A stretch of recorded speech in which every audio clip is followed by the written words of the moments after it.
Irmãos, graça e paz da parte de Deus, nosso Pai, e do Senhor Jesus Cristo. Amém.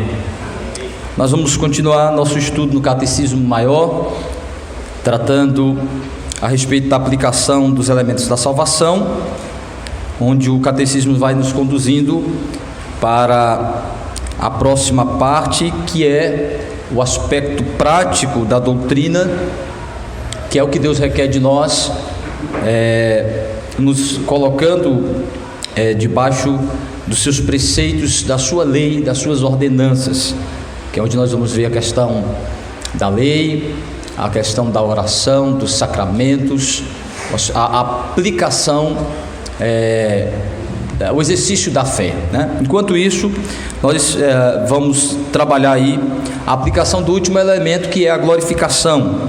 Nós falamos na semana passada da pergunta 83 e nós não concluímos só a última sessãozinha, a última parte, onde os teólogos de Westminster falam que não só os crentes já antecipam a glória celeste aqui, né? Que como é que se dá a glorificação? Nós vimos que ela se dá em 3 momentos na terra.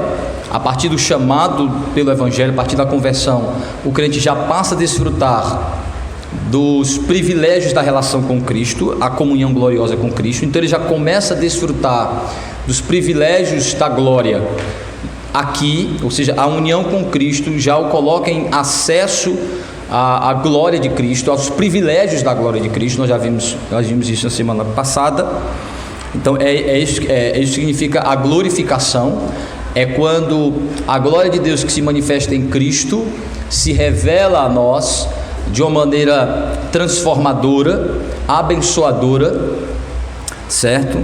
E nos prepara para o estágio final da glória. Então ela começa aqui, ela continua após a morte, a glorificação. Então recebemos benefícios da união gloriosa com Cristo em vida, depois da morte, e finalmente na glorificação do corpo, quando ocorre a ressurreição. Então a ressurreição é o último estágio da glorificação, o último estágio no sentido de que a glória de Cristo nos reveste finalmente, em que vamos estar perfeitos e completos para desfrutar da eternidade em corpo e alma, de todas as bênçãos dispensadas para nós. Então eu vou só repetir aqui a pergunta. Nós vamos trabalhar a pergunta 84 e 85, mas vamos recapitular rapidinho aí a 83 e concluir a sessão em que ele fala que não só o crente já desfruta dos privilégios da glória celeste aqui, os ímpios também já começam a experimentar a expectativa da condenação eterna, do inferno. Ele já começa a experimentar as dores do inferno nesta vida, né? E o que seria isso? Nós vamos ver então rapidamente aqui a pergunta 83, que diz assim: qual é a comunhão em glória com Cristo de que os membros da igreja invisível desfrutam nesta vida? A resposta: aos membros da igreja invisível são comunicadas nesta vida as primícias da glória com Cristo, visto serem membros dele, o cabeça, estando nele, tem parte naquela glória que na sua plenitude lhe pertence. Como penhor dela, sentem o amor de Deus, a paz de consciência, a alegria do Espírito Santo e a esperança da glória. Do mesmo modo, o sentimento da ira vingadora de Deus, o terror da consciência de uma terrível expectação de juízo, são para os ímpios o princípio dos tormentos que hão de sofrer depois da morte. Então, vejam só, nesta vida o crente já começa a desfrutar dos privilégios da relação gloriosa com Cristo. A glória, nós vimos que a glorificação é o crente participando da glória de Deus na participação da glória do Filho. né? Então aqueles privilégios que fazem parte da glória de Cristo, de sua posição, de seu poder, de suas bênçãos, são compartilhadas conosco. Vimos aqui um pouco a questão do acesso a Deus, que a gente já começa, que isso é próprio de Cristo, da sua posição como filho, dos privilégios, das bênçãos, de ser Ele o dono de todas as coisas, de ser Ele governante de todas as coisas. A gente já começa a ter acesso a este poder glorioso de Cristo de governante e de fonte de graça e de bênçãos, certo? Então já começa a desfrutar dessas coisas. Aí ele diz assim: então o penhor disso é a consciência do amor de Deus. Deus vai dando a consciência cada dia do seu amor especial, a consciência do perdão, ou seja, uma consciência em paz, uma mente em paz, né? Na certeza do perdão, de que nós não somos mais inimigos, de que estamos reconciliados com Deus, de que em Cristo nós não podemos jamais ser expulsos da presença do Senhor, que nos tornamos não apenas amigos de Deus, mas filhos de Deus. A alegria da salvação que vem do Espírito Santo também é um penhor, é uma bênção que Cristo vai otorgando mais e mais ao nosso coração. Então, ou seja, a ideia aí é que a gente vai ficando mais próximo da relação do Deus triuno, do Pai, do Filho e do Espírito Santo. A gente vai tendo mais comunhão com as pessoas da Trindade, ficando mais próximo e desfrutando dos benefícios que são próprios da relação triuna, da relação divina. Aquilo que é próprio da relação de Deus em suas três pessoas, a gente começa a desfrutar. É essa ideia de glorificação. É o quanto a gente vai participar e ter de privilégio de acesso à glória divina, mesmo continuando a ser homens e criaturas. Mas Deus nos aproxima de tal maneira que nos permite entrar nos privilégios, nas bênçãos, nas relações da glória divina. Olha que coisa profunda e de extrema bênção, que a gente nem imagina a profundidade e a plenitude de tudo isso. Mas eles também dizem que os ímpios, se o crente começa a experimentar as glórias celestes, aquilo que ele vai experimentar mais profundamente no céu e plenamente no novo céu e na nova terra, os ímpios também. Abram por favor aí, para a gente finalizar a abordagem da pergunta 83, para entrarmos na pergunta 84, que nos prepara, a 84 e 85 nos preparam para tratar a questão da glorificação após a morte, de como o crente já começa a desfrutar agora de uma maneira mais profunda a glorificação após a morte. Mas antes eles vão analisar por que o crente ainda morre se Cristo o libertou da condenação da morte. É muito interessante, nessas duas perguntas eles vão tratar isso. Então vamos lá. Alguém abra por favor para nos ajudar aí, Gênesis capítulo 4, versículo 13. Outro irmão abra Mateus 27, versículo 4. E outro Hebreus 10, 27. Falando da antecipação do juízo divino para os ímpios aqui na terra. Gênesis 4, 13. Quem achou, leia. Então disse Caim ao Senhor: é tamanho o meu castigo que já não posso suportá-lo. Aqui estamos falando do representante da humanidade caída, não regenerada, Caim. E quando Deus pronuncia sua sentença, que começa a ser aplicada em vida, ele já começa a sentir o peso desta condenação. Ele diz: isso para mim é insuportável. Isso é um indicativo de que o juízo proclamado por Deus, que começa a ser aplicado em Caim em vida, produziu um efeito psicológico, emocional e espiritual que o abateu e o desesperou imediatamente. Tá? Então é isso que a gente chama de a consciência ferida com a culpa.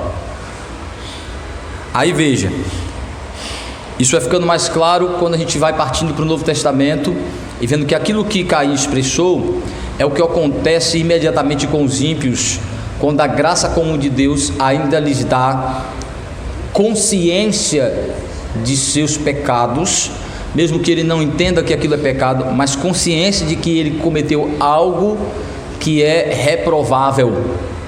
Mas o sentimento de cair não está muito mais aí para eu sou um coitadinho que estou recebendo aí? Não necessariamente. Não necessariamente. Isso pode estar presente, tá? Ele pode estar, porque essas duas coisas elas andam juntas. Quando o indivíduo usa o aspecto do coitadismo, ele não parte do nada, né? Tem algum sofrimento real, tem alguma coisa real aí. Às vezes ela é super, hiper, mega valorizada, mas existe alguma coisa aí de sofrimento e de dor.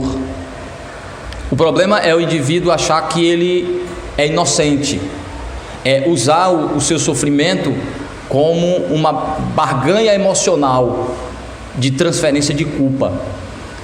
Mas existe algo real aí. O problema é a conclusão e a relação que o indivíduo faz com aquilo, tá? Ainda que em Caim haja indicações de que ele está de alguma forma usando o espírito coitadismo de muitos aí, de que ele é uma vítima da sociedade, de que ele é uma vítima do acaso, uma vítima da circunstância, de que ele não é tão culpado e que o que Deus está fazendo com ele é algo muito pesado, ainda que ele esteja argumentando que Deus está pesando a mão, que ele não merecia tanto, pode ter essa ideia, há algo real de peso aí. Deus deu algo pesado para ele sentir. Deus colocou uma sentença pesada sobre ele. O que ele diz sobre essa sentença não diminui ela, quando você olha para o que Deus está dizendo, que há uma sentença pesada divina sobre ele. Então, ainda que Caim possa estar fazendo transferência de culpa ou fazendo um coitadismo aí, né, uma autocomiseração, ou reclamando do peso da punição, há um peso, que este peso atingiu ele. Mas não é para arrependimento. Não, para arrependimento não. Nós vamos mostrar que o ímpio também tem consciência de culpa. Isso não é exclusivo do cristão. Paulo fala, já falamos sobre isso aqui, né? Quando nós falamos sobre culpa, qual foi a diferença que eu mostrei entre a culpa do crente e a culpa do ímpio? Já falei que os dois têm culpa. Qual é a diferença que eu coloquei aqui? Quem lembra? Qual é a diferença entre a culpa do crente? O crente, ele sente e ele vai para Cristo. Isso, ótimo. Pedindo misericórdia. Isso, muito, isso, ótimo. E o ímpio não, ele remói aquela culpa. Pronto, ótimo. Mas basicamente isso. Essa é a conclusão, é a consequência da diferença da culpa. A culpa do crente o leva para Cristo, arrependido e humilhado. Jesus contou aquela parábola da oração do publicano e do fariseu, né? O publicano é levado na sua consciência de culpa a uma humilhação diante de Deus. Jesus disse: esse volta justificado, porque se humilhou, reconheceu e buscou de Deus o perdão, enquanto que o fariseu reconhece que tem culpa, mas se justifica dizendo que ele é ruim, mas não é tão ruim, e que as coisas boas que ele faz cobre as coisas ruins, a coisa boa que ele faz cobre as ruins, ou seja, justificando-se pelas suas obras. Ele reconhece que tem pecado, ele reconhece que é um faltoso, mas diz que suas virtudes são maior do que seus defeitos, se justifica diante de Deus. Então agora uma grande diferença apontada por Paulo é a origem da culpa. A culpa, aí nós vimos para onde a culpa leva, a consciência de culpa leva. A consciência de culpa do crente leva para a esperança e a misericórdia em Cristo. A culpa do ímpio leva ao desespero e à autojustificação e autodefesa. Mas a grande diferença é sua origem. Paulo diz: a tristeza segundo Deus leva ao arrependimento e à conversão. A tristeza segundo Deus leva à contrição. A tristeza segundo Deus gera arrependimento e conversão. Mas segundo o mundo, mas a tristeza segundo o mundo, condenação e morte. Paulo faz o que é tristeza segundo o mundo e tristeza segundo Deus. Tristeza segundo Deus é a culpa despertada pelo Espírito Santo por meio do Evangelho para a conversão, segundo Deus, produzido por Deus, para levar para Deus. O que é a tristeza segundo o mundo? É a capacidade natural do homem, dado por Deus, por ser imagem e semelhança do Senhor, de ter consciência de culpa. A consciência de culpa natural, segundo o mundo caído, segundo a condição do homem, não leva à salvação, leva a desespero e morte. Judas é um exemplo disso. Judas teve consciência de culpa? Com certeza, com certeza.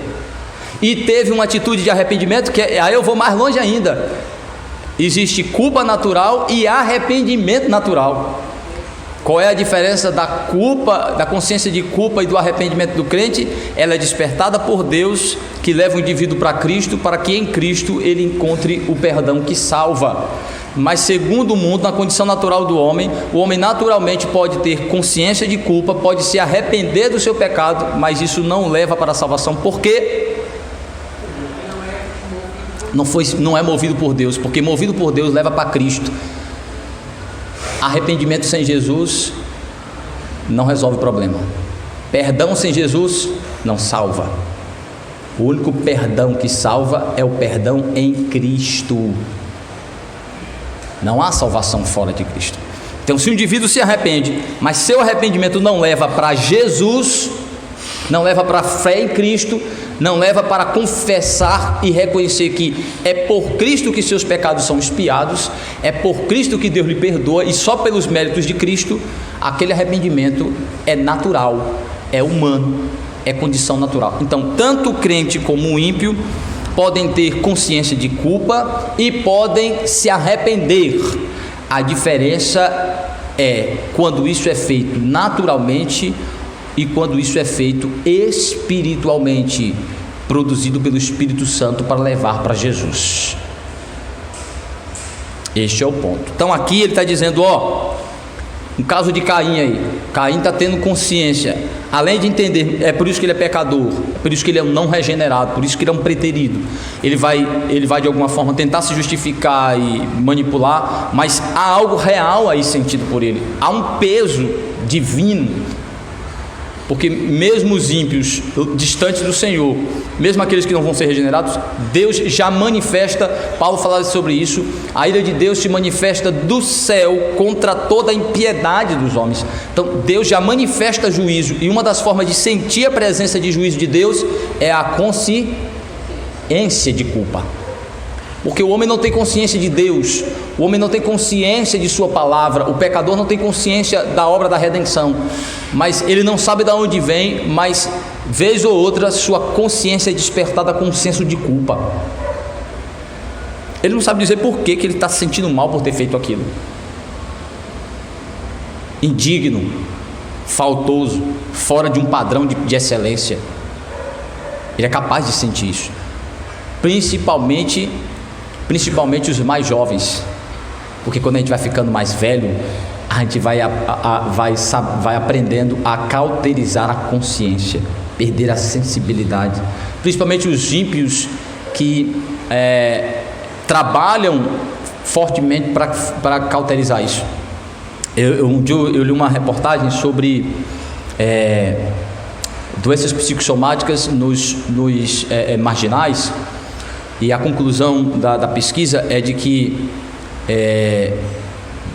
os marginais que foram entrevistados, a maioria deles disseram que no início de sua vida de marginal, de suas práticas criminosas, eles sofreram extremamente com consciência de culpa e com problemas relacionados ao sistema digestivo, ou seja, úlcera, gastrite nervosa e úlcera, doenças relacionadas ao sistema nervoso, que atingem o estômago, atinge o sistema digestivo, problemas emocionais. Quando você está, os ansiosos geralmente têm no mínimo gastrite.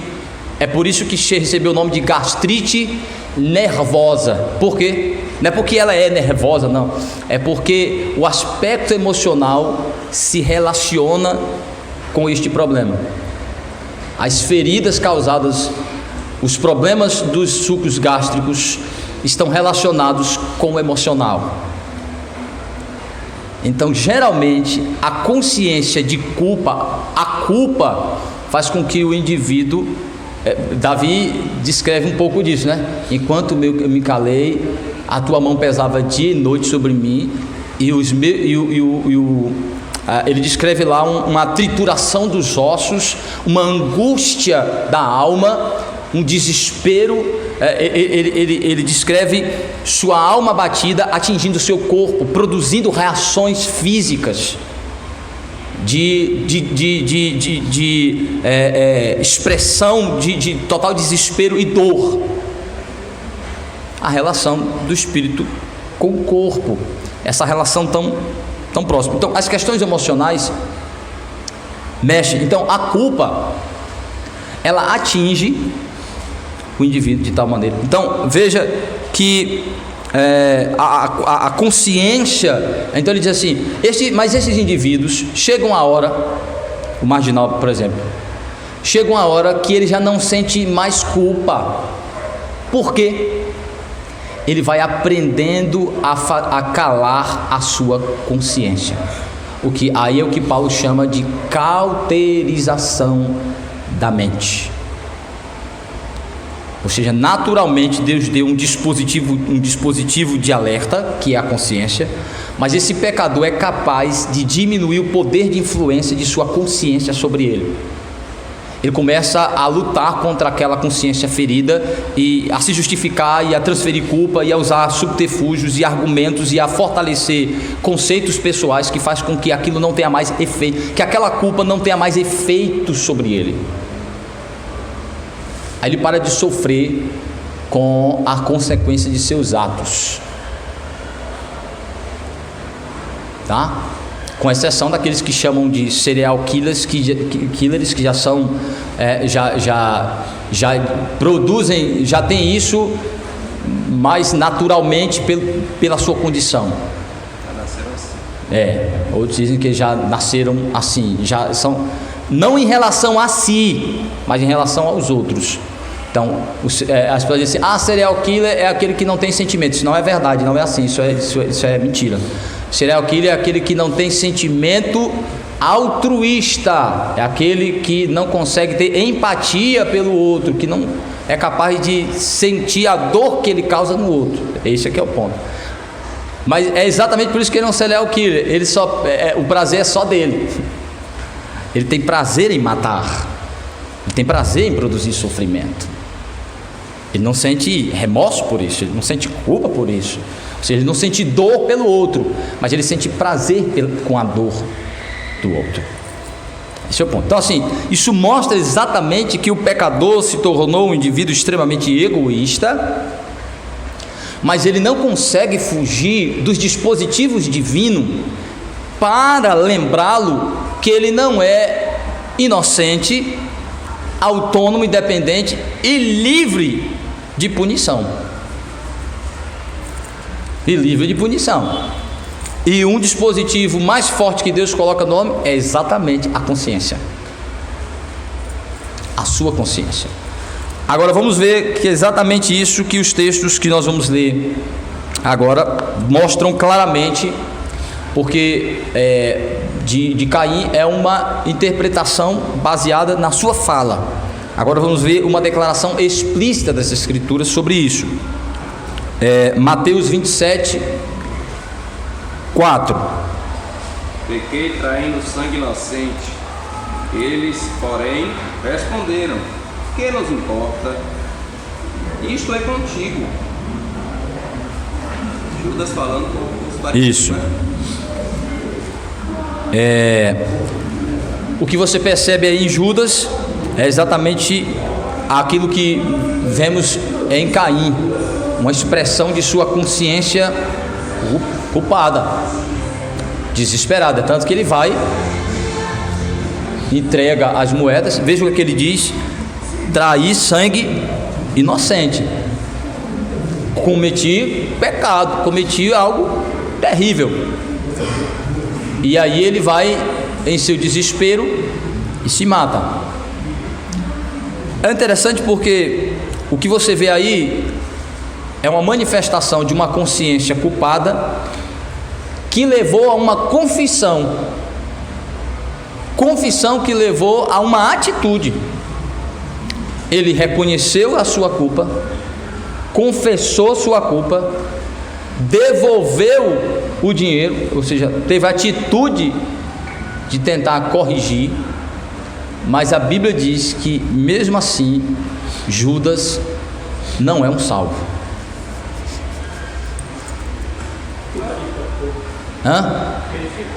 Não só isso, não é porque ele se enforcou. Ele se enforcar é um indicativo de seu desespero, certo? Ponto. De uma mente culpada, desesperado, que o leva à morte. Não levou a reaproximação a Deus. O ponto é, seu desespero não é como o de Pedro, porque Pedro ficou tão desesperado quanto Judas, tá? É tanto que é interessante que a narrativa bíblica é mais detalhista com o arrependimento de Judas do que com o arrependimento de Pedro, não é? Mas ela coloca dois elementos que você não encontra em Judas e você só encontra em Pedro. Diz o texto que Cristo confronta Pedro com seu olhar, e Pedro começa a se lembrar do que fez e chora amargamente. Essa expressão, chorar amargamente, parece que ele está remetendo para o que Paulo diz: tristeza segundo Deus. Chora amargamente. A ideia de que esta tristeza, ela é algo que leva à verdadeira conversão. Por quê? Porque ela vai levar Pedro a Cristo, a reaproximação com Jesus. Este é o grande diferencial de atitude, que o arrependimento de Pedro leva a ele uma reconciliação com Jesus. Há uma confissão, um reconhecimento de que Cristo tinha razão do que disse sobre ele, de que ele era pecador e fraco, mas Cristo o converteria. Já Judas não. Judas não é levado para Cristo nem para Deus. Judas é levado ao desespero. Por quê? A base toda está sobre o que Jesus disse. Jesus disse para Pedro: Pedro, tu vai cair, tu vai pecar, mas tu vai se arrepender, se converter. Sabe por quê, Pedro? Porque eu intercedo por ti. Tu tens uma fé que eu dei. A tua fé não será destruída. Eu intercedi por você. Pedro é filho da intercessão de Cristo. Pedro é um eleito em que Cristo morre por ele, intercede por ele. Então sua queda e sua restauração está dentro da graça e da providência de Cristo como intercessor de Pedro. Já de Judas, Jesus disse: estava entre nós, mas não era dos nossos. Eu chamei, mas ele era filho de Satanás, era filho da perdição. Ele se perdeu porque já era perdido. Ele já era um perdido, ele nunca foi um salvo. Aí Jesus disse: dos que tu me deste, nenhum se perdeu, exceto aquele que já era o filho da perdição. Então Jesus diz que Judas já era um perdido, ele só manifestou a sua condição natural de pecador, que é capaz de confessar pecados, de confessar culpas e de ter atitudes de tentar corrigi-la diante dos homens, mas que isso não leva a ele para uma humilhação de salvação, que é levar para Cristo. Por quê? Porque ele não é um eleito, Cristo não é um intercessor dele, Cristo não morreu por ele. não há graça salvadora. Tem uma outra perspectiva já no verso 4, que fala da reação dos escribas e fariseus, né? Eles lavam as mãos assim como Pilatos. Não temos culpa. O problema é seu. Nossos corações estão endurecidos para a culpa. Totalmente. Bate ali e volta, né? Eles aí nessa hora já são os cauterizados. Já são aqueles que fizeram a consciência calar e dizer assim: não estamos agindo em nome de Deus, nós estamos protegendo o judaísmo, a religião de Deus desses hereges aí. Na cabeça deles, eles estão agindo em prol da verdade. Já é um outro tipo de cauterização, outro tipo de consciência, né? Esta já não é mais aquela ferida por culpa, né? É um indivíduo justificado pela suposta missão de algo maior, por algo maior, né? Então, mas no caso de Judas, acredito que até mesmo pela sua convivência com Cristo e sua caminhada com Cristo, ele ainda tinha uma sensibilidade natural para reconhecer culpa, para buscar o perdão dos homens. Mas ele não vai para Deus, não vai para Jesus, não chega para Cristo, não confessa Jesus, não vai humilhado diante de Jesus Cristo. Entendeu? Sua culpa não leva ele para Jesus, seu arrependimento não leva ele para Jesus. Então qualquer consciência de culpa e arrependimento que não levar você para Jesus Cristo, isso não é segundo Deus, é natural do seu coração. Você não é um salvo só porque você se arrependeu, você não é um salvo só porque você teve sentimento de culpa. Isso sozinho não lhe salva. Isso aí só pode lhe salvar se levar você para Jesus humilhado. Jesus disse: quem se humilha. E como é que ele colocou o exemplo de alguém se humilhando? Se dirigindo para Deus, dizendo: Senhor, Deus, se propício a mim, ajuda-me, Senhor, Deus, tem misericórdia de mim. Se o arrependimento não levar para Jesus, para Deus, é natural, é humano. Então os homens, isso aí é um dispositivo divino, sabe para quê? Já é juízo. É já o juízo do inferno começando aqui. Veja aí Hebreus capítulo 10, versículo 27. Nós vamos adentrar melhor, vamos aprofundar isso aí quando nós vermos a questão do próprio juízo no inferno. Voltando para o povo que tem a mente cauterizada, sim, como isso acontece na vida deles? Esse juízo. É interessante, né, Ricardo, que como é então que Deus continua agindo como juiz se o indivíduo cauteriza a sua mente? É tão fantástico isso, que é assim: ele cauteriza, Deus sensibiliza, ele cauteriza, Deus sensibiliza, ele cauteriza, Deus sensibiliza. Em algum momento, essa é uma das funções do Espírito e da palavra na vida do ímpio.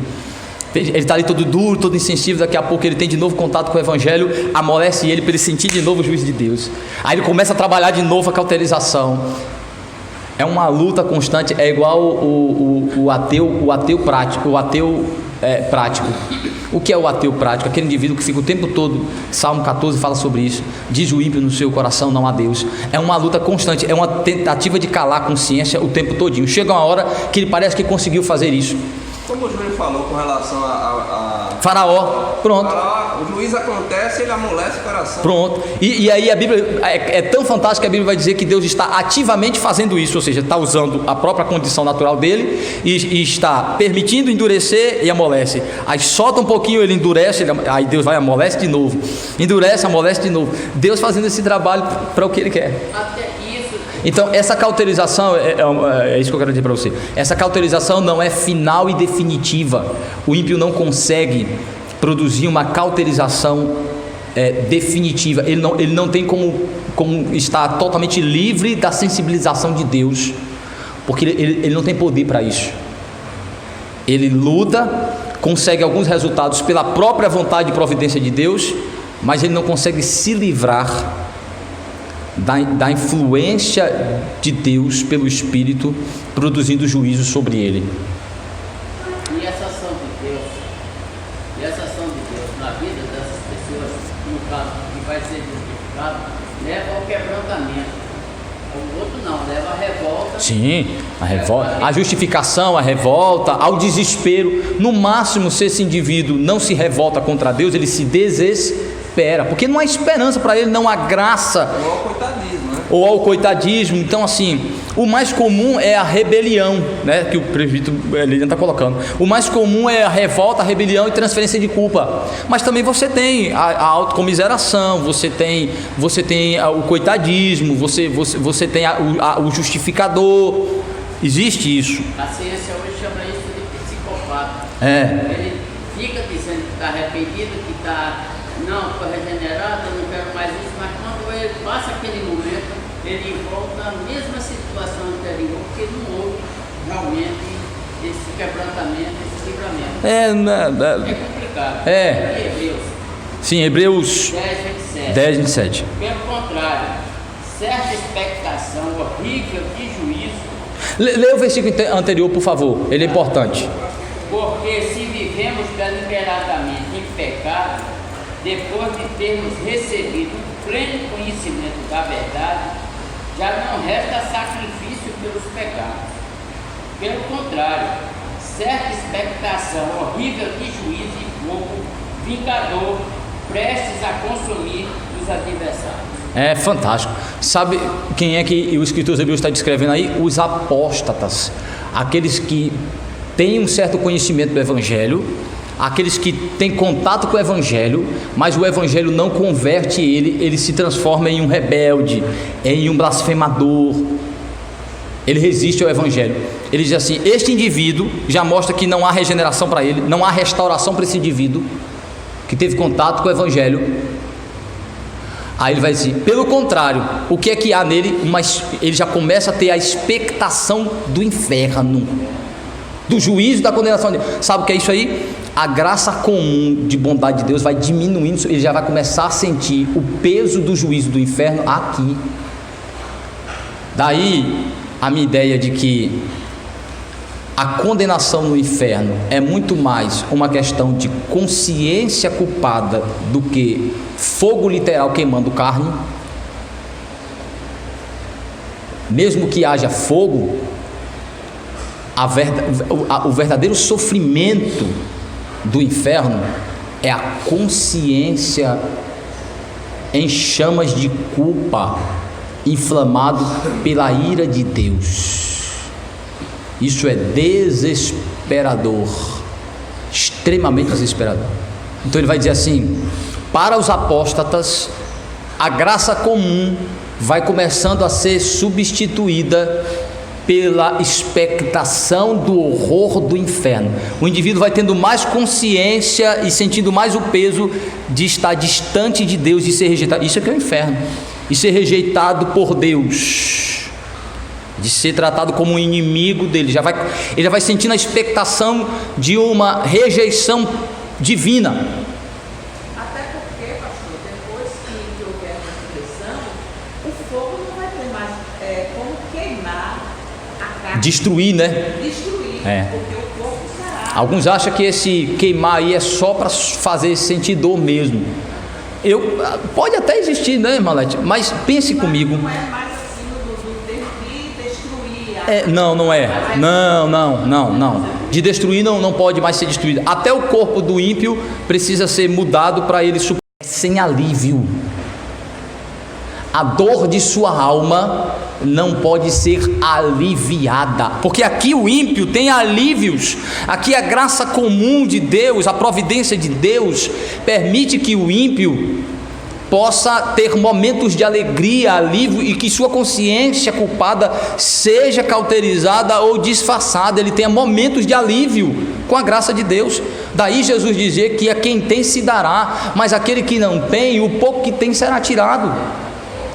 O que é esse aquele que tem? Aquele que tem a graça de Deus Salvador em Cristo, aquele que tem salvação, as bênçãos só aumentam. Que é o que nós estamos vendo, glorificação, é isso. Esse indivíduo só chega mais perto de Deus e experimenta mais da glória de estar em relação com Deus. E quem tem se dará, quem tem se multiplicará. Quem tem a graça especial de Deus, as bênçãos se multiplicam na eternidade. Mas o que não tem a graça especial, o pouco que tem, que é a graça comum, que esses momentos aqui de alívio, de privilégios, o pouco que tem será tirado. A graça comum não acompanha o ímpio no inferno. O que acompanha ele ao inferno é a ira e o juízo perene e ininterruptos de Deus. Por isso Jesus disse que lá só há choro e ranger de dente.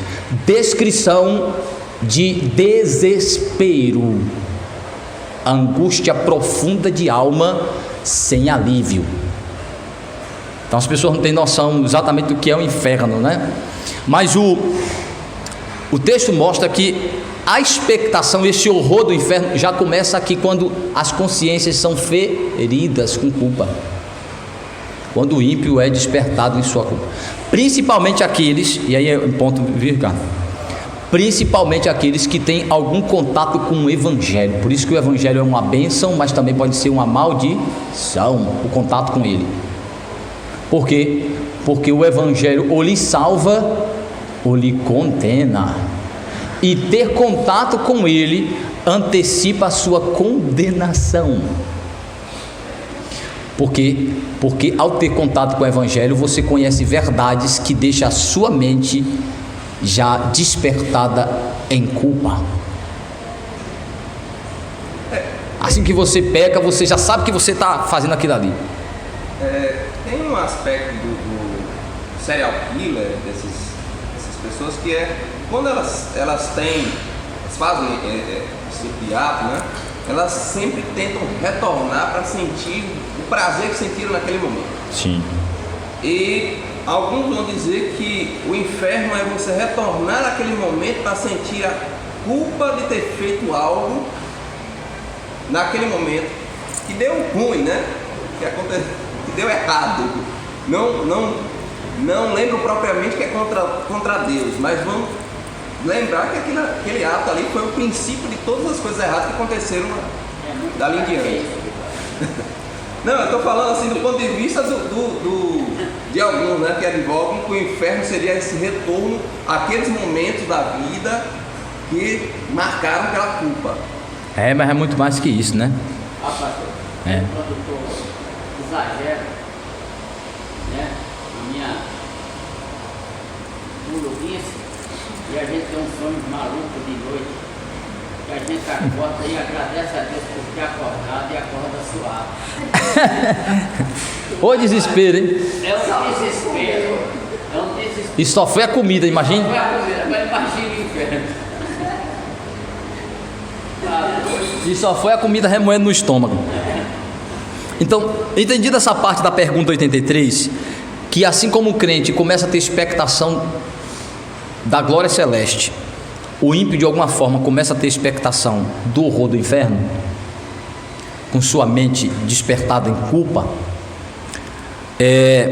A pergunta 84 e 85 vai mostrar como nós somos levados a experimentar também da glorificação após a morte. Então, começa nesta vida e continua na eternidade. Vejam aí, então, pergunta 84. Morrerão todos os homens? Resposta: a morte sendo imposta como estipêndio ou salário, né, o pagamento, o soldo do pecado, está decretada a todos que uma vez morram, porque todos são pecadores. Sendo a morte o salário, a paga, a consequência do pecado, todos morrem, todos passam pela morte. Sobre isso, algumas vezes eu tenho dúvida sobre uma questão que é: a morte é o pagamento do pecado. Sendo a morte o pagamento do pecado, não seria somente os ímpios que teriam que morrer, já que Jesus pagou por nós? A morte é salário do pecado e Cristo já pagou o pecado, não era só os ímpios que deveriam morrer? É a pergunta 35. Exatamente, ele vai levar exatamente para, eles constroem exatamente para você pensar isso, né? É salário, é pagamento para todos. Por que então o crente passa pela morte se Cristo pagou? né? Vamos lá. Vamos primeiro responder isso aqui, que aí quando a gente chega lá a gente desdobra melhor, tenta entender qual é a solução que a Bíblia dá em relação a isso. Então vamos lá. Alguém abra, por favor, Gênesis, capítulo 2, versículo 17, e Romanos 6, 23. Deixe Romanos 5, 12 para a próxima sequência aí, mas vamos lá. Romanos 6, 23, Gênesis 2, 17 e Hebreus 9, 27. Romanos 6, 23. Porque o salário do pecado é a morte, mas o dom gratuito de Deus é a vida eterna em Cristo Jesus, nosso Senhor. Gênesis 2, 17, para complementar.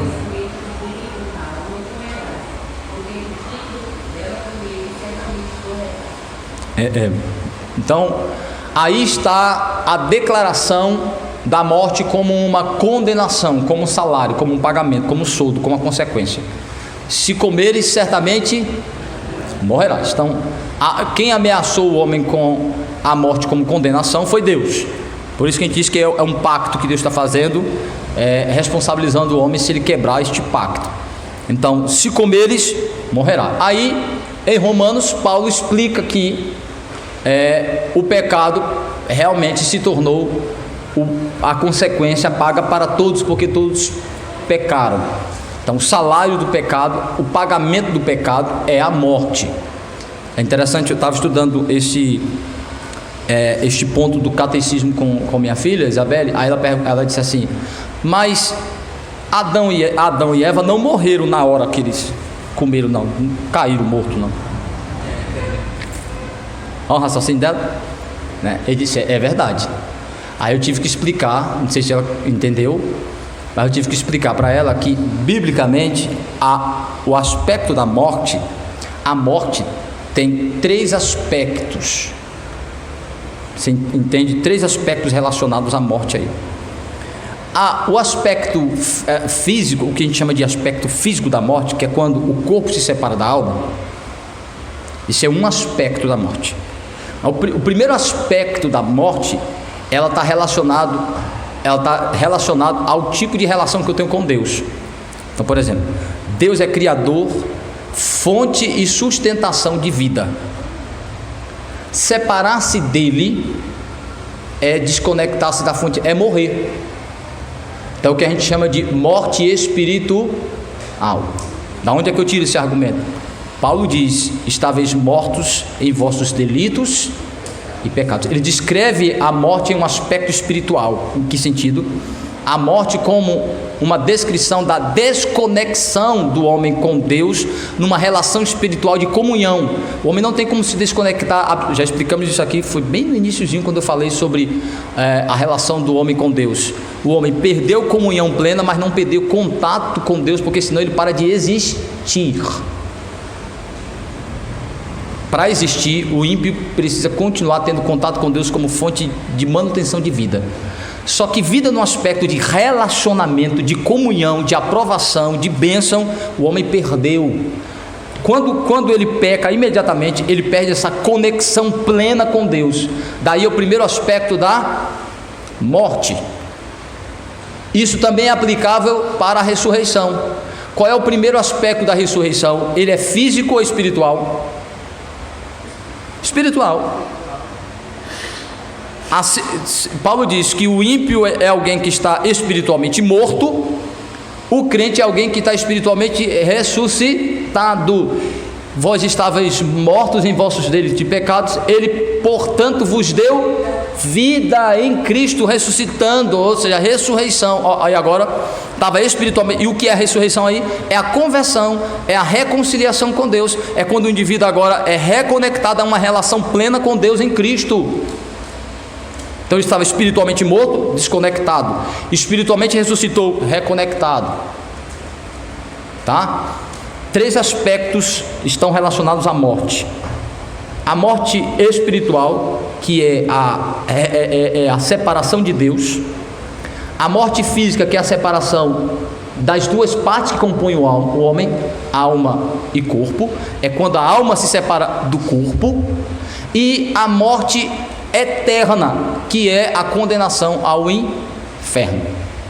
Esses três aspectos. Então, quando Adão e Eva pecou, eles morreram no aspecto espiritual, e deflagrou-se um processo de morte física. O corpo começa a se deteriorar e a alma depravada. A alma depravada e o corpo começa a se deteriorar.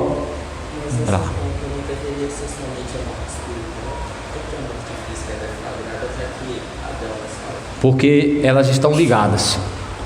Quando o homem morre, a primeira coisa que acontece, ele se separa de Deus. Ao separar-se de Deus, vamos pensar numa planta, vamos pensar numa flor.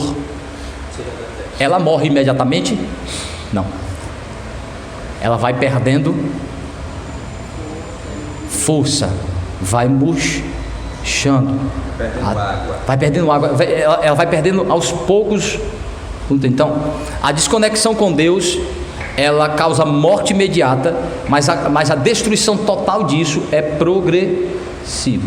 Então, ele espiritualmente perdeu conexão com Deus, aí ele começa a morrer. Sua vida natural começa a perder força. Mas estamos tratando aí da obra da redenção, estamos tratando da providência de Deus. Deus ainda resolveu manter esta vida por um tempo, porque essa deterioração ela poderia ser mais rápida. Então Deus vai preserva para seus propósitos redentores. Então, espiritualmente morre, fisicamente deflagra-se o processo da morte. Quando ele experimenta a morte física, aí ele vai para a degradação total, destruição total. Vai para onde? Para o inferno. Ó, é gradativo, ó. Começa a perder conexão com Deus até ser banido totalmente de sua presença graciosa e só ficar a ira e o juízo de Deus. Então ele morreu. Só que esta morte também ela é um processo, é um ato e um processo. Então veja, quando ele disse morrerás, ele está implícito todos esses elementos. Perderá a comunhão comigo, será expulso. Daí a necessidade dele sair do jardim, porque o jardim, sair do jardim é uma forma de mostrar, é uma forma simbólica de mostrar o que ele perdeu. O que é a morte aí? Ele perdeu comunhão plena com Deus, ele perdeu os privilégios daquela comunhão de estar ali perto de Deus e ter aquelas bênçãos. Agora ele vai sentir o que é a morte, o que é uma vida em que a morte está presente. Ele vai sentir o peso de que o trabalho vai produzir dor, sofrimento, desafios. As relações vão ser cheias de dificuldade, os homens vão ter dificuldade de relacionamento. A relação com Deus está agora impossibilitada, é necessário que Deus haja para reconectar. A relação com os homens está interrompida, a relação com a própria natureza. Então ele vai começar a sentir a presença da morte na sua própria existência.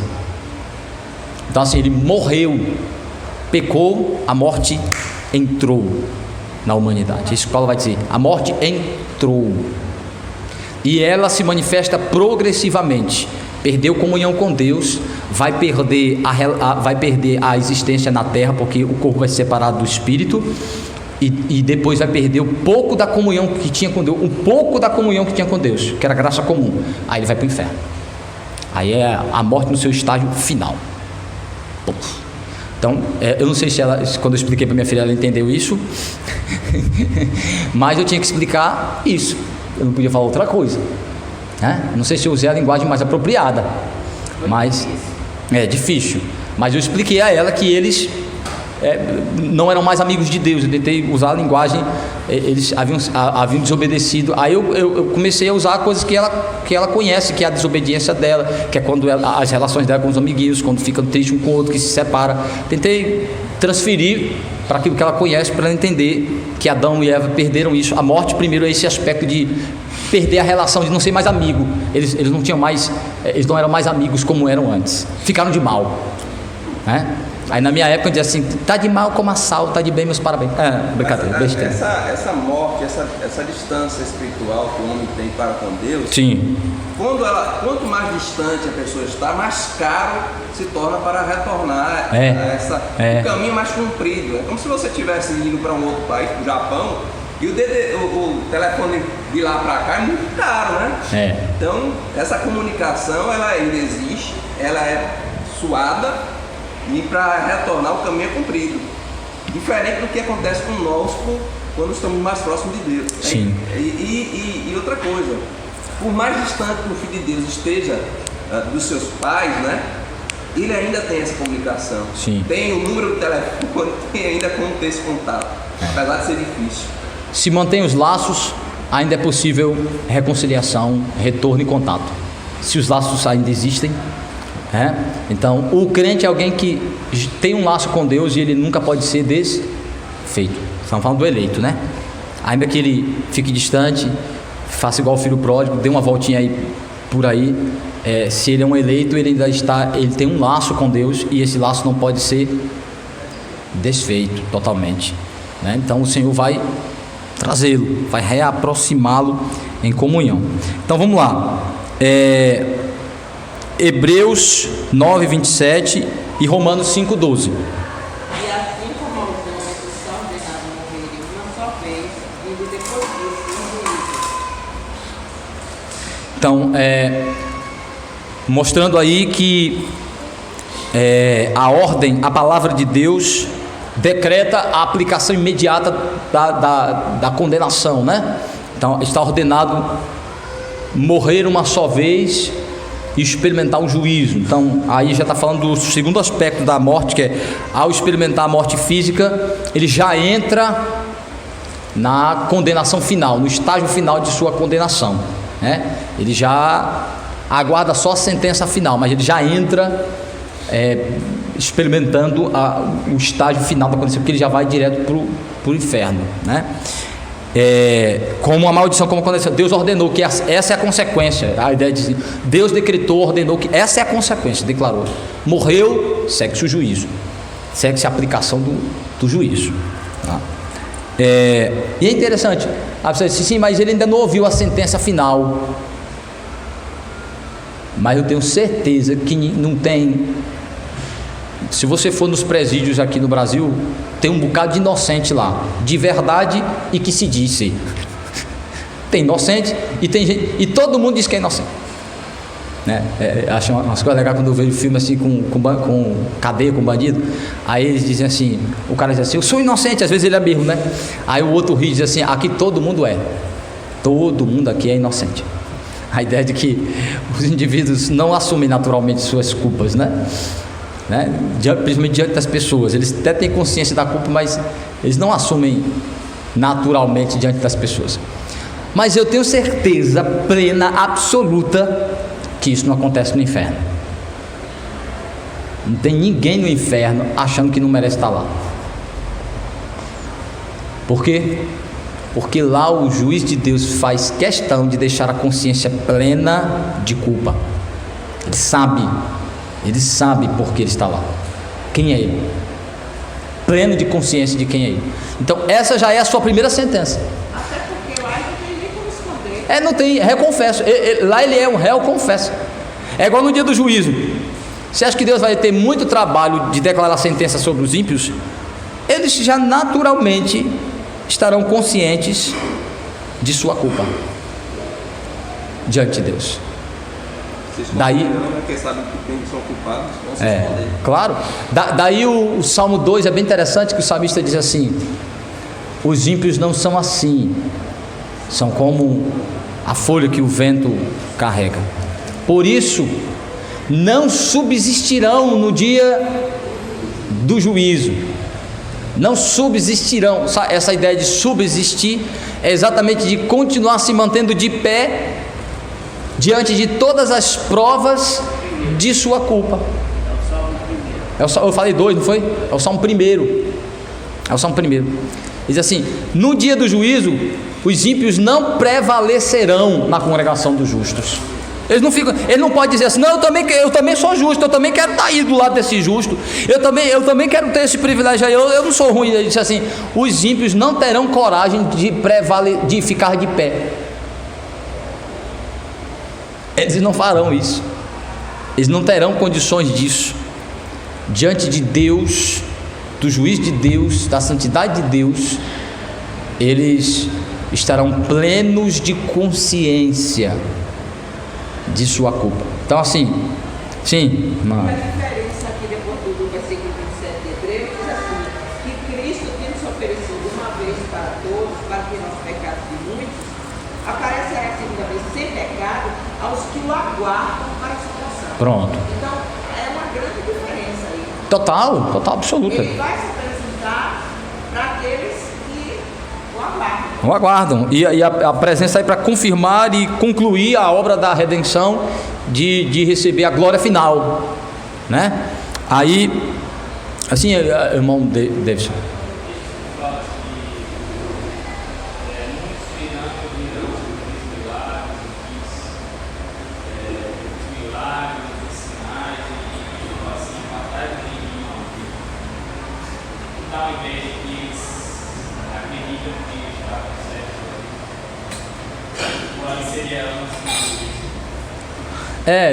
A pergunta de se ali é uma descrição de auto-engano. Acredito que sim, né? Uma das formas de Deus aplicar juízo é levar o indivíduo a permanecer no seu auto-engano, achar que é uma coisa sem ser. É a ideia de quando Deus entrega o indivíduo ao seu coração, né?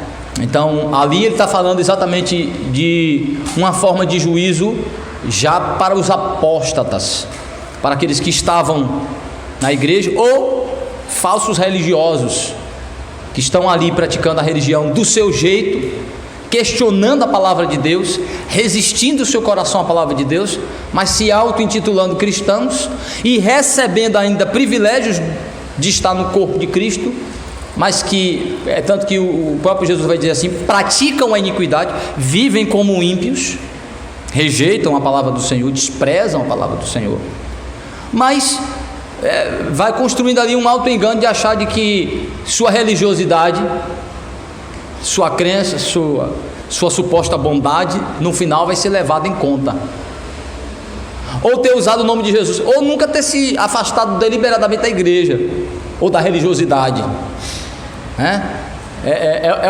esse é o auto-engano da espiritualidade e da religiosidade falsa, que o indivíduo acha que até por usar o nome de Jesus, algumas pessoas pensam que no final das contas Deus vai até recompensar só porque usava o nome de Jesus, tinha respeito pelo nome de Jesus. E até expulsou o demônio. E nesse caso aí está falando de indivíduos que realmente estavam em uma igreja cristã, né? Teve contato com o Evangelho, foi iluminado pelo Evangelho, recebeu bênção, dons do Espírito, fizeram até coisas extraordinárias, mas que nunca foi regenerado. Mas nesse caso ele não teria que já ter a consciência Consciência que é pecador, sim. Culpa de pecado, sim. Sim. Não exclui. O auto-engano não exclui culpa, tá? É exatamente dentro do auto-engano que o indivíduo resolve suas culpas. Senão, no final, vou compensar, eu vou fazer alguma coisa boa aqui, no final Deus vai ver que, se sondar tudo, no final ele vai pesar, vai ver mais as coisas boas que eu fiz, as coisas que eu fiz em nome dele, no final das contas ele vai ter piedade de mim.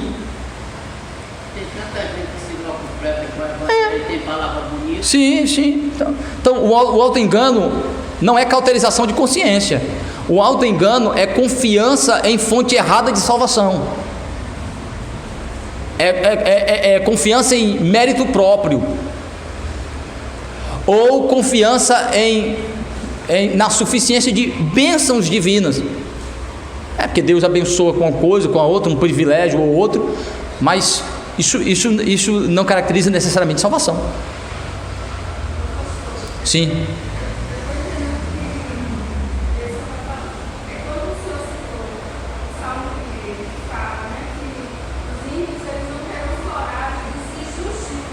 Sim. Ele está usando uma justificativa nesse versículo que dizer, Senhor, no dia do juízo eles dirão, Senhor, Ah, tá. em teu nome, nós não fizemos isso. Então, nesse versículo, ele está dizendo que eles terão sim coragem. Sim. Né? De ensaiar uma justificativa.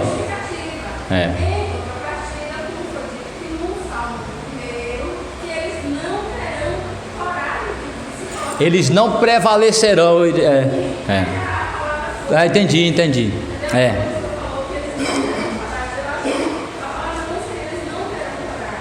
Eles até terão coragem, só não vão permanecer depois de ouvir a sentença.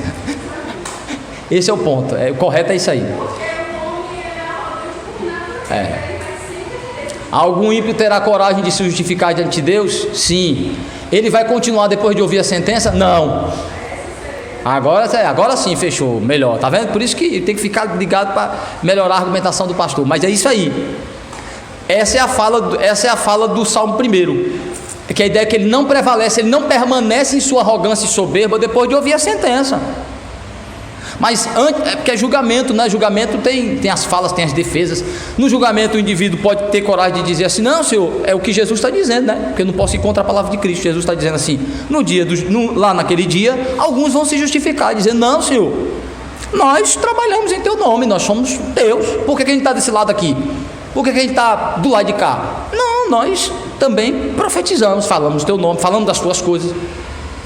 Aí é que Jesus vai então lembrá-los que eles estavam enganados, porque eles se confiavam em si mesmos e eram ímpios, eram incrédulos, usavam o nome de Jesus, mas não tinham real relação com Cristo. É tanto que a fala de Cristo, ele começa dizendo assim, nem todos que me diz Senhor, Senhor, entrará no reino dos céus, mostrando que na realidade esse indivíduo não se submete a Cristo como Senhor.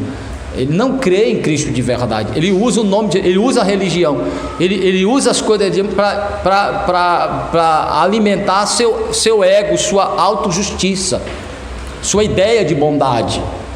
Ele apenas usa o nome de Jesus, mas ele não crê de verdade no que a Bíblia diz sobre Jesus. É tanto que o próprio Jesus disse, me chama de Senhor, mas não crê em mim como Senhor, não se submete a mim como Senhor.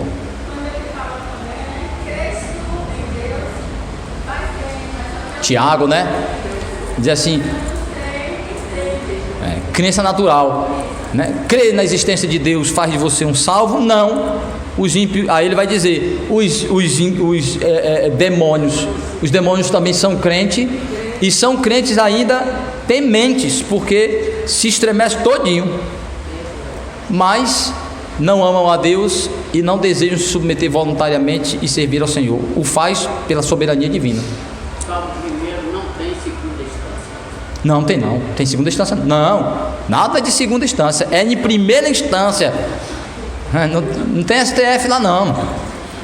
Não tem. Lá é a primeira e última. É lá e acabou.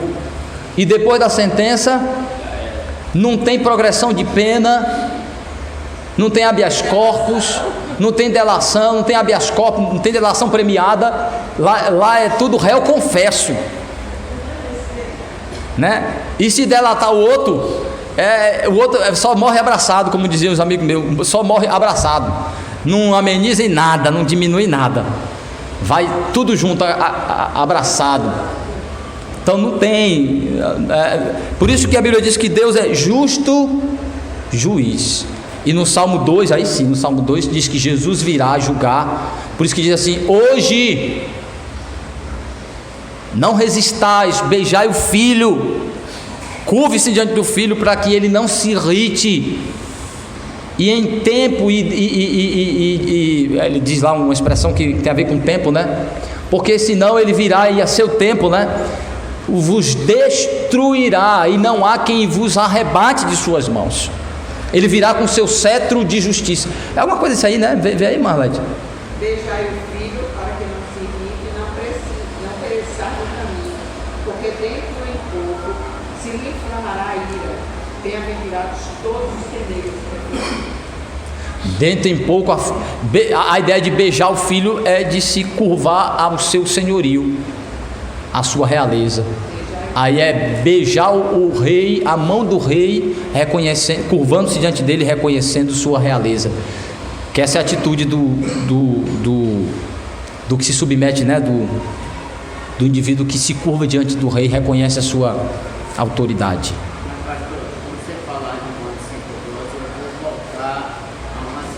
Ah, meu Deus. Então leia Romanos 5,12. Romanos 5,12. Então, portanto, assim como por um só homem entrou o pecado no mundo e pelo pecado a morte, assim também a morte passou a todos os homens, porque todos pecaram. isso. Aí, tudo bem, entendi. Mas veja bem, quando Adão pecou, houve eu acho que você já falou isso aqui, não sei se houve assim uma separação, até a própria natureza padeceu com isso. Apareceu os carros, né? Adão começou a trabalhar, a suar e outras coisas mais. Um sacrifício físico. Em Cristo, nós fomos eleitos na morte de Cristo, e lá que veio, na plenitude do tempo, né? Completou aquilo que precisava para a nossa salvação. Para nos salvar. Mas parece que esse quadro não ficou, não restabeleceu. Você já falou isso aqui, talvez, na sua plenitude. Parece que entendeu? Lá com Adão, o negócio. E parece que o sacrifício de Cristo não trouxe muito efeito de refazer, não. Eu estou falando, o cara que não tem um discernimento. Estou entendendo. Tá entendendo? Parece que não desfez totalmente. Não é? Não desfez totalmente. Porque era para a gente voltar àquela terra logo imediatamente, viver numa rua. Mas na realidade não era assim imediatamente, né? Claro que Cristo cumpriu a obra, aquilo que ele fez é a base da restauração, porém a aplicação dos efeitos dessa restauração, ela é também progressiva, tá? Eu já recebo imediatamente, é por isso que nós estamos vendo aqui a aplicação dos elementos da salvação. Eu já recebo imediatamente aquilo que é suficiente para dizer estou salvo, mas ainda não recebo plenamente os benefícios para dizer assim, estou liberto totalmente. É por isso que Pedro fala em longanimidade de Deus, a paciência de Deus em aguardar os seus, aguardar o tempo oportuno para resgatar os seus. Então assim, Cristo realizou a obra completa, o que ele fez, desfez a obra de Satanás, porém os efeitos são removidos gradativamente, não são removidos imediatamente. Então, os efeitos que são suficientes para já colocar o crente na posição de salvo é aplicado. Sua alma recebe aqueles elementos que nós já vimos ali: regeneração, justificação, santificação, adoção. Imediatamente ele já recebe os efeitos desta obra que o coloca numa relação de salvo, justificado. Porém, na vida, os efeitos ainda não foram removidos. Primeiro, por quê? Porque a aplicação da obra ela é progressiva também em relação à existência dos eleitos, porque há uma história longa que Deus está estabelecendo. Que se fosse acabar agora, por exemplo, se a quantidade que Deus tinha de eleito fosse já completa quando Jesus terminou a obra, ele aplicaria isso imediatamente. O ponto não. Ele ainda tinha uma história, um tempo de existência ainda mais longo para a humanidade. Você está entendendo? O número não acabaria. Se acabasse ali, por exemplo, a vinda de Jesus Cristo já poria fim à existência da humanidade na Terra, imediatamente ele já concluiria a obra da redenção. Mas não é Adão, pastor, isso que eu estou... Sim. Lá em Adão, quando houve quando pecou, atingiu os que... Imediatamente. Os que iam nascer... Na morte de Cristo também atingiu. A morte de Cristo também atingiu. Imediatamente. Não era para a gente já estar numa bem bom? Não. Assim como Adão também não recebeu a maldição toda imediatamente, ele recebeu em parte também. Ele recebeu a condenação eterna Ele recebeu na hora a maldição, mas ela foi experimentada progressivamente. É tanto que Adão recebeu na hora a declaração, mas na hora também a promessa da redenção. Na hora ele já recebeu os benefícios da redenção, né? Na hora, já foi logo recebendo. Então ele também foi privado de muita coisa, né? Então, assim, a obra de Cristo, ela tem efeitos imediatos, mas ela também tem efeitos que aguardam a sua aplicação, e há uma progressão, né, na vida do eleito. Então, assim, por exemplo, quando Cristo realizou sua obra, já vimos isso aqui quando a gente trabalhou sobre justificação, imediatamente a dívida que o homem tinha com Deus foi paga. Então, o primeiro efeito da obra de Cristo, ela é no âmbito espiritual, é diante de Deus. Agora, o efeito para ser sentido no homem, ele precisa ser aplicado. Essa aplicação é progressiva. E o efeito na humanidade também é progressivo. Por isso que a gente entende que há um crescimento do reino. O reino está crescendo, aí até ele se consumar. Certo? Vamos ver se a pergunta 85 ajuda a gente a melhorar essa compreensão. Vamos lá. Pergunta 85. Alguém pediu a palavra que eu não dei aí? Foi pergunta de Ricardo. Nem lembro mais o que é que estava. Não, falei sobre a longanimidade de Deus. Sim. Em aguardar esse tempo, até pensando nessa aplicação no coração das pessoas. Eu penso também na questão dos trabalhadores da vinha, né? Foram chegando aos poucos, mas alguns ali provavelmente haviam ouvido o evangelho anteriormente e continuavam sendo pecadores, mas definitivamente largar alguns dos pecados que eles cometiam, talvez isso acontecesse no tempo de Deus, né? Da eternidade, por assim dizer. Então vamos lá, pergunta 85. A morte sendo o pagamento, o salário, o estipêndio do pecado, porque não são os justos livrados dela, visto que todos os seus pecados são perdoados em Cristo? Resposta: os justos no último dia serão libertos da própria morte, no ato de morrer estarão isentos do aguilhão e maldição dela, de modo que, embora morram, contudo vem isto do amor de Deus, para os livrar perfeitamente do pecado e miséria, e os tornar capazes de maior comunhão com Cristo, na glória, na qual eles imediatamente entram. O que é que eu entendi aqui desta resposta dos teólogos de Westminster em relação a essa indagação?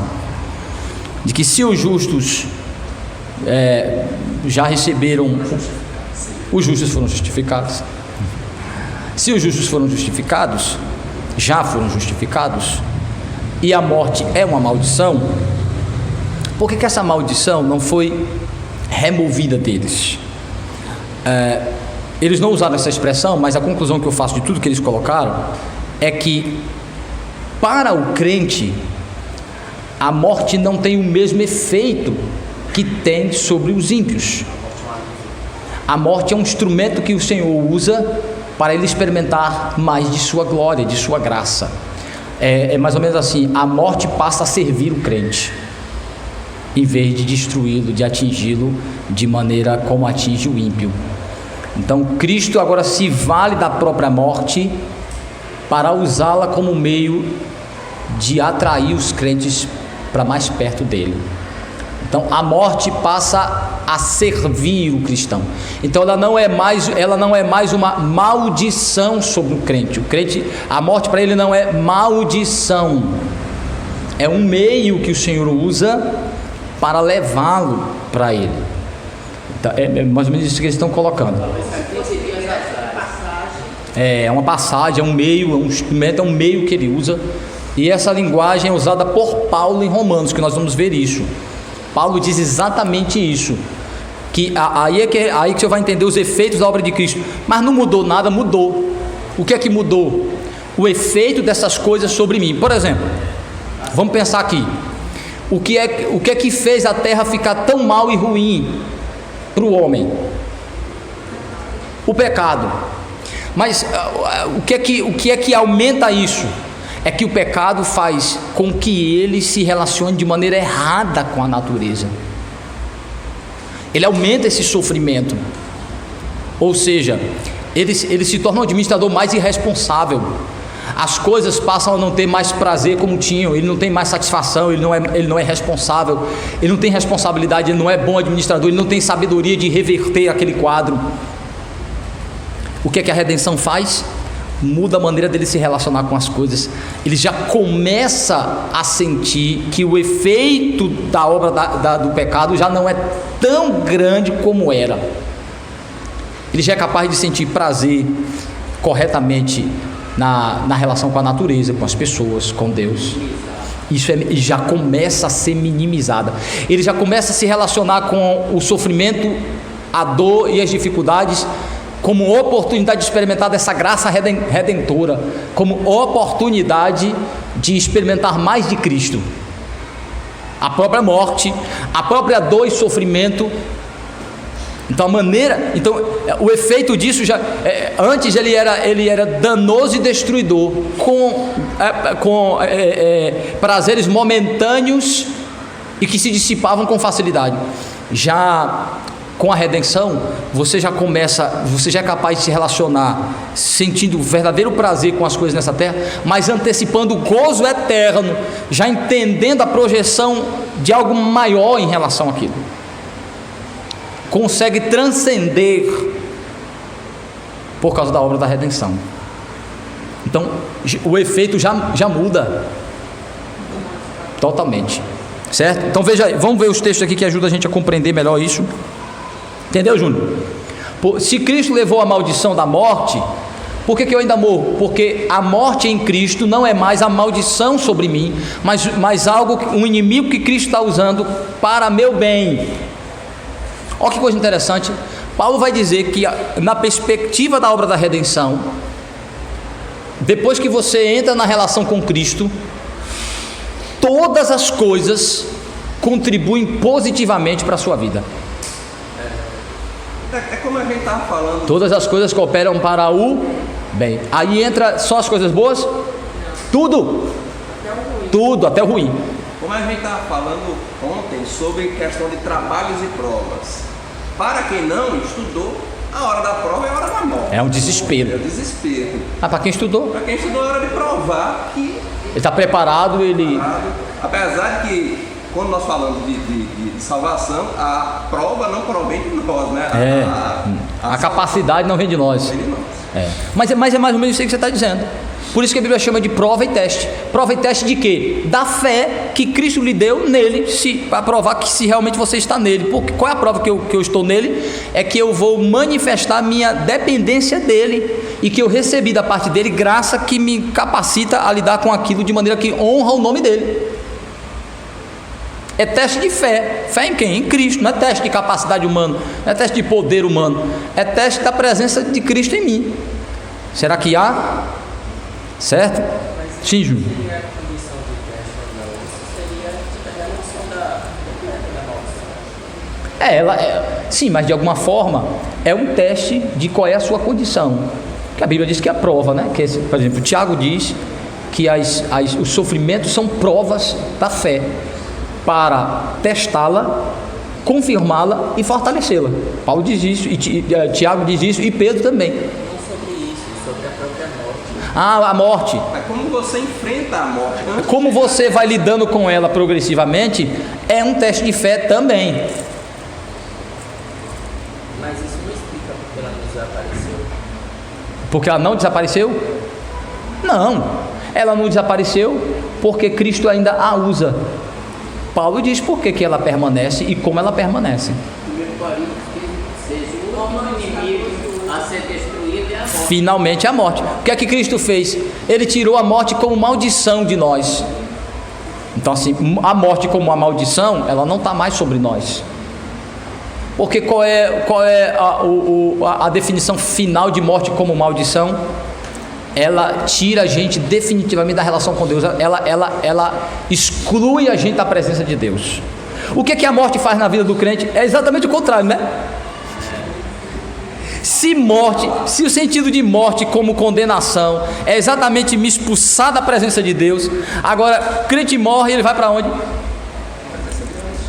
A morte está fazendo o efeito contrário. A morte está está trabalhando contra ela mesmo, porque a morte é separada de Deus. Na morte de Cristo, o instrumento que definitivamente atestou sua morte foi o aguilhão, que atestou, né? Atestando a morte. Mas assim, o aguilhão é como o pecado, é aquela coisa que desliga você da presença de Deus, é como um interruptor. Sim. É a mesma coisa que acontece para a morte como maldição. O aguilhão da morte, o aguilhão, né, que é o pecado, nos desliga de Deus, mas na morte nós religamos. Isso. Mas por que ela tem esse efeito? Por que ela passa a ter esse efeito? Não é da natureza dela. Não é da natureza da morte fazer isso. A morte não é isso. Mas por que ela está fazendo isso? Porque ela não é mais maldição sobre mim. Ela está sob o controle de Cristo, que Ele está usando para transformar seu mal em bem. Seu intento de me destruir, de me separar de Deus, é usado pelo próprio Deus para me aproximar dele. Aí o salmista diz: preciosa aos olhos do Senhor é a morte. Por isso que Jesus Cristo venceu a morte. Ou seja, Ele venceu a morte por nós, no sentido de que a morte perdeu o poder e o efeito que ela tinha sobre nós como uma maldição. Mas por que Cristo mantém ela? Porque Ele a usa dentro da sua providência como um meio de manifestar graça. Onde abundou o pecado, superabundou a graça. Sim. Primeiro serve assim, porque nenhum de nós vive para si mesmo, nem morre para si mesmo. Porque se vivemos para o Senhor, vivemos, se morremos, para o Senhor morremos.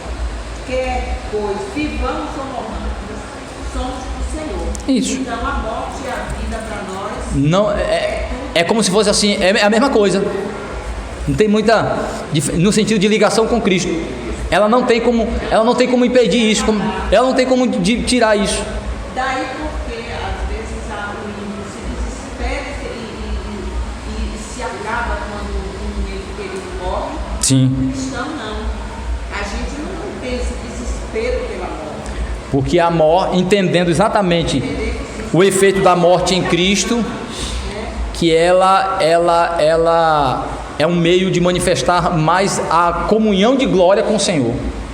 Ou seja, ela nos leva para perto do Senhor. Vamos lá ver os textos aqui que ajudam a gente a entender isso aí. Um dos textos a irmã Arlete já até leu, né? 1 Coríntios 15, 25, 26. O último inimigo a ser destruído É a morte. Mas destruído em que sentido? De deixar de ter efeito total sobre o homem. Aí neutralização total. 15, 26 e 54 a 57. Outro irmão abre o Apocalipse 21, de 1 a 5. 1 Coríntios 15, 26, depois 54 a 57. Quem achou ler? E quando este corpo corruptível se revestir de incorruptibilidade, e o que é mortal se revestir de imortalidade, então se cumprirá a palavra que está escrita: tragada foi a morte pela vitória.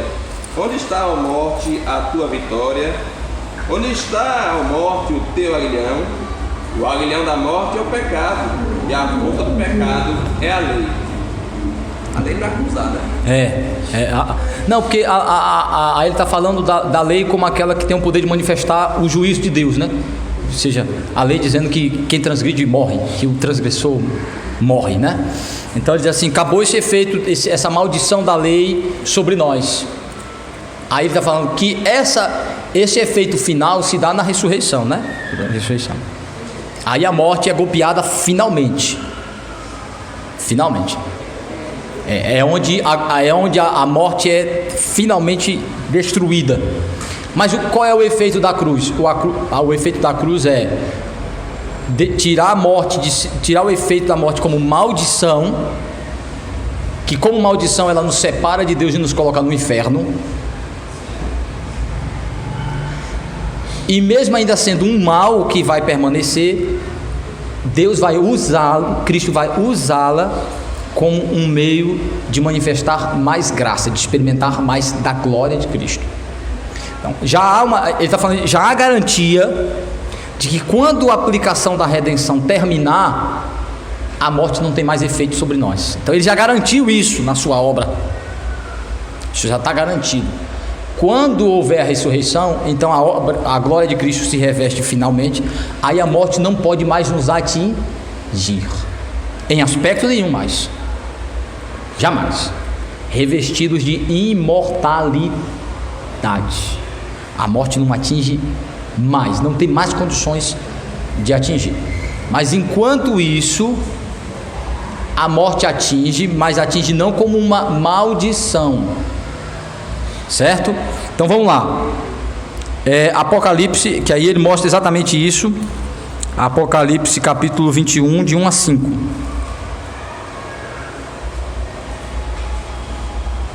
Outro irmão abra Romanos 14, 8.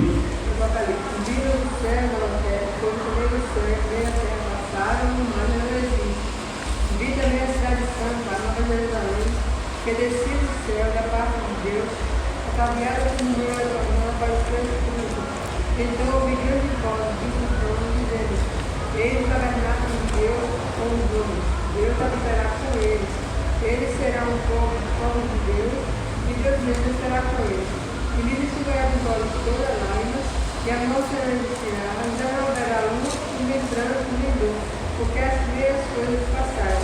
E aquele que está sentado no trono disse: eis que faço novas todas as coisas. E acrescentou: escreve, porque estaremos fiéis e verdadeiras. É interessante que a morte permanece como uma forma de pôr fim à existência aqui, e ela vai ser usada para ser um meio de levar a alma para o Senhor e de preparar o corpo para a ressurreição final. A própria morte sendo usada por Cristo por isso. Então ele vai dizer assim: e quando ele então ressuscitar, que o Senhor os trouxer para a vida, eles então estarão plenos de vida e livres totalmente da morte, da dor, do sofrimento e da tristeza. E é interessante, viu, Júnior, que morte aí é um contexto abrangente, porque a morte, por exemplo, quando eu falo de doença, ela está no contexto de morte. Quando eu falo de dor e de sofrimento, ela está no contexto de morte. A morte traz o caos e a deterioração para a vida.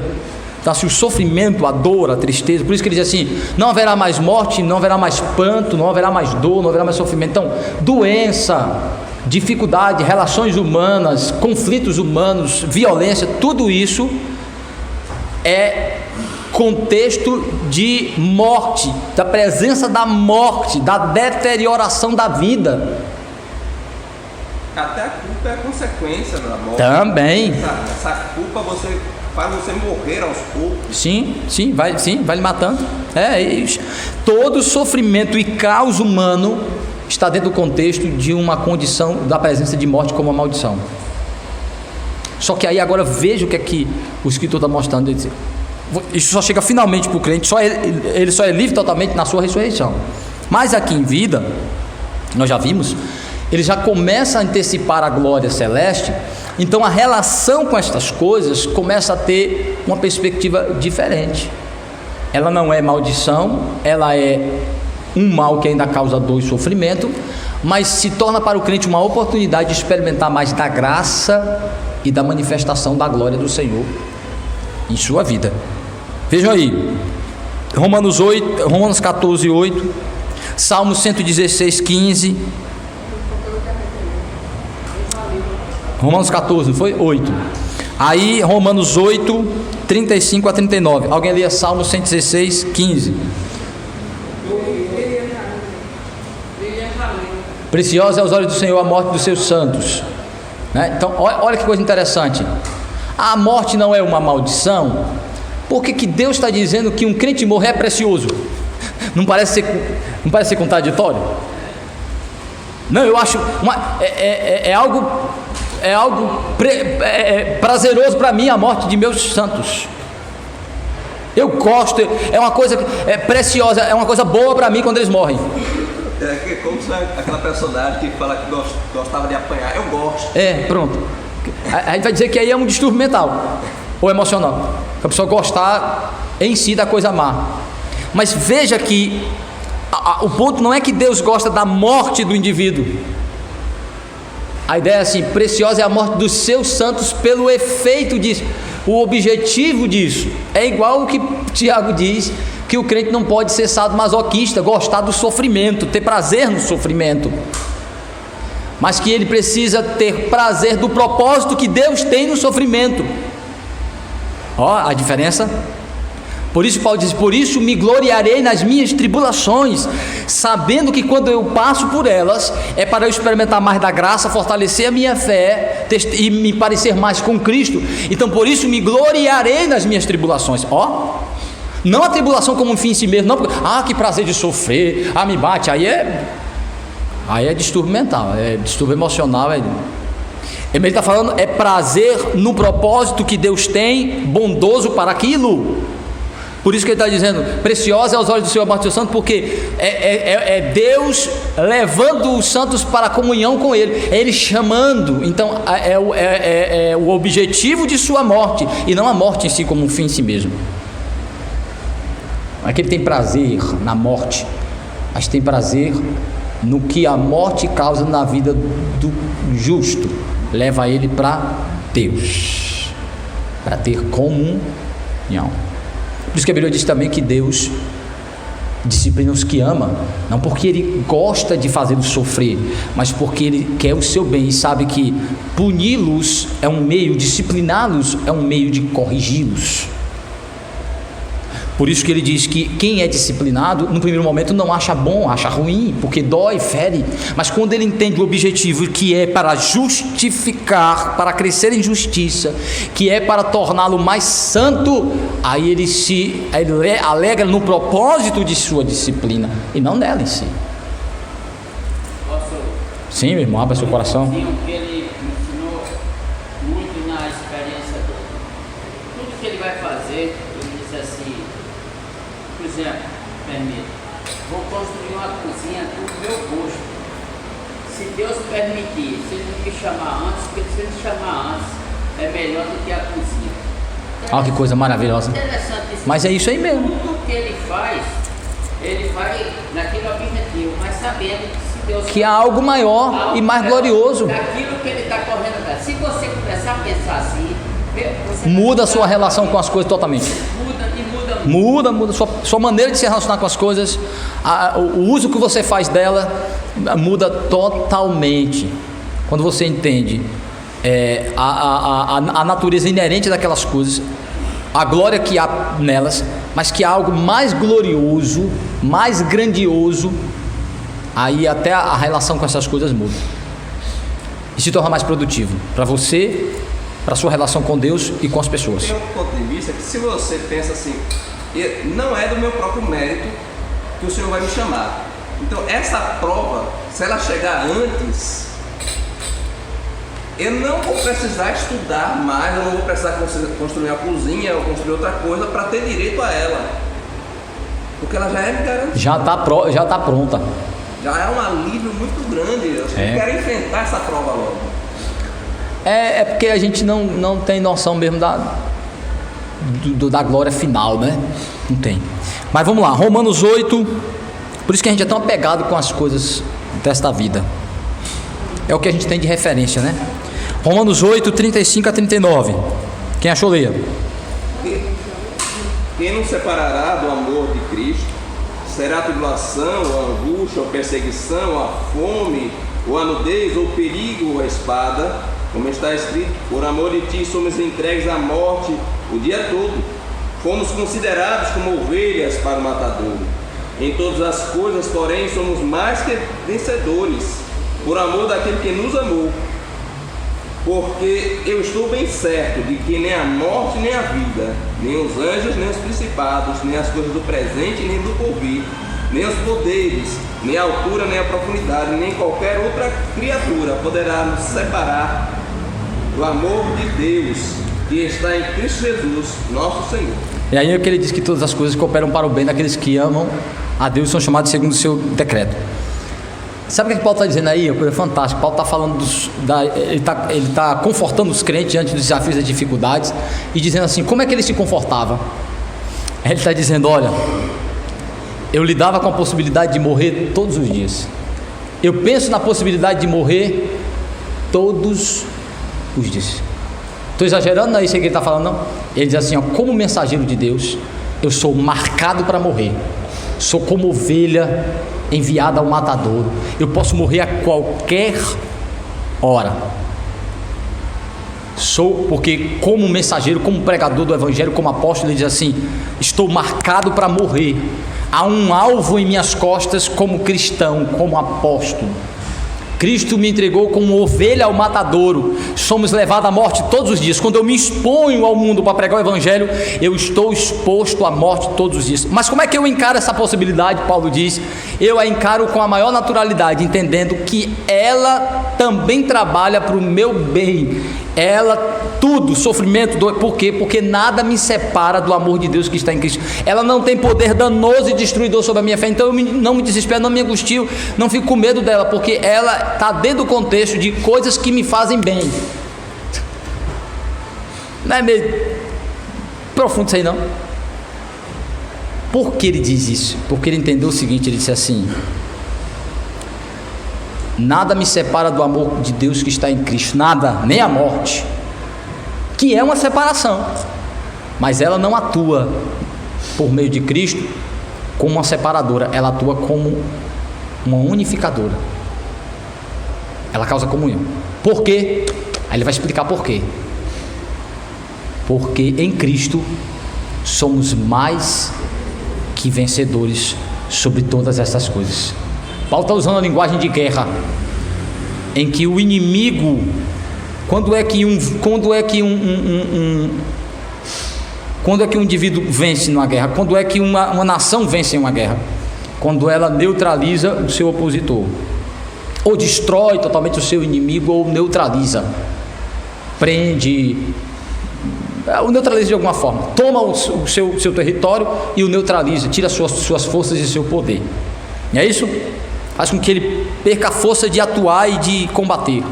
Quando mata seu rei.